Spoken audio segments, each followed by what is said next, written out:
Hey everyone, welcome back. So today I'm going to show you continuous line drawing of a cat. So this is a good exercise to try if you're wanting to get a little bit more fluid with your line quality, if you tend to overthink your drawing a little bit, if you're sort of like a perfectionist. This is a great technique that I really recommend to anyone who's working on their drawing skills. So the way that you do continuous line drawing is you're just going to sort of like work around the page, and it's not a big deal if you lift your pen off the page, but generally when you do this, you want to try to keep your pen just sort of going around. And the way to think about it is that you're sort of like revising it as you go. So it's nice in that it kind of helps you to be a little bit less precious about the drawing. So kind of like let go of that a little bit. You can kind of have like a scribbly look to it, or you can try to do it with fewer lines. I tend to have a lot of lines, and I just sort of keep going over it until I'm happy with it and just sort of like move along like that. So usually these take maybe, a minute each tops. And what you want to be thinking about is you're sort of just trying to get the essence of the movement or the shape of the cat. So, the cat that's on its side or the cat that's running, you don't want to get bogged down in details, and you're not going to be sitting and measuring and things like that. You're really just trying to get like the positioning.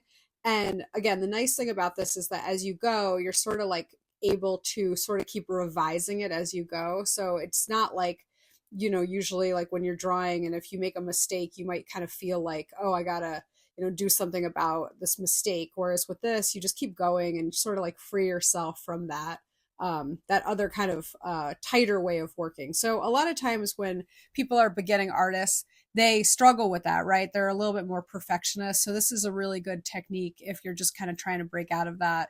This is something that artists will practice just to loosen up a little bit.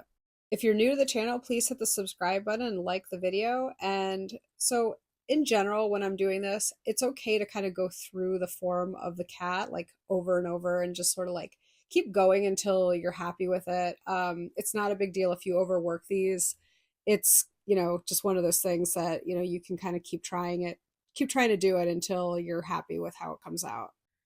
So this is a technique that I like to do whenever I just kind of want to like loosen up a little bit. And it's really good for also building your hand-eye coordination. So when people are learning how to draw, one thing that's very important with observational drawing is just getting better at that sort of like reaction of when you look at something and then you try to draw it, having it actually look like what you're seeing.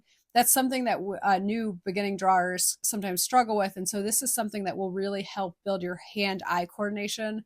And in addition to that, as I mentioned earlier, it'll kind of just help you to kind of like loosen up a little bit. So a lot of times when people start off, they struggle with sort of like wanting everything to be really perfect. And so I think that this is a good thing just because it kind of helps you get away from that sort of like striving for perfection. So try this. Let me know what you think. Leave a comment below. And thank you again for joining, and I'll see you next time.